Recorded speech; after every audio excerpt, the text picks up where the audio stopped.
আমাদের গল্পটা শুরু হয় ফেসবুক থেকে। সেখানে আমরা সারা দিন কথা বলতাম, সেই কথা বলা থেকে ভালো লাগা, এরপর সেই ভালো লাগা থেকে ভালোবাসা।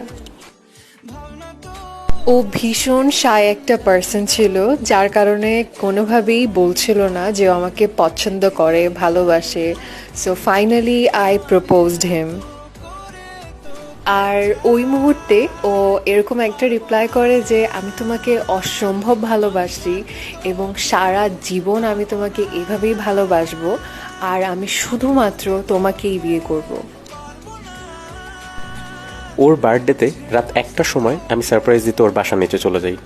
ওদিনই আমি ওকে প্রথমবারের মতো দেখি। I fell in love with her the moment I saw her. একটা মেয়ে কিভাবে এত সুন্দর হতে পারে!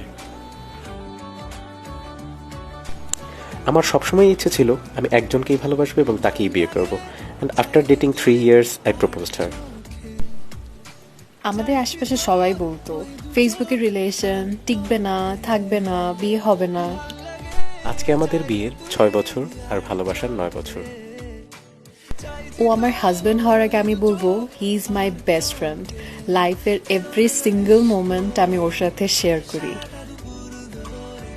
প্রথম থেকে এখনো পর্যন্ত আমাদের ভালোবাসা একটুও পরিবর্তন হয় নাই। ইভেন আমার মনে হয় আমি এখন ওকে আগের থেকে আরো বেশি ভালোবাসি। ও খুবই আন্ডারস্ট্যান্ডিং অ্যান্ড কেয়ারিং একটা পার্সন। মানে আমি যদি কোনো একটা ওয়ার্ড বলি, ওইটা শেষ করার আগেই মনে হয় ও সেটা বুঝে ফেলে।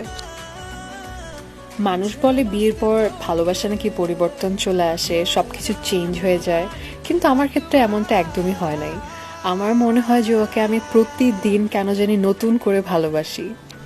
আমার লাইফে আমি এখন যেখানে আছি it's only because of him. সারা জীবন আমি ওকে এভাবেই ভালোবেসে যেতে চাই এবং সারা জীবন আমি ওকে এভাবেই আগলে রাখতে চাই।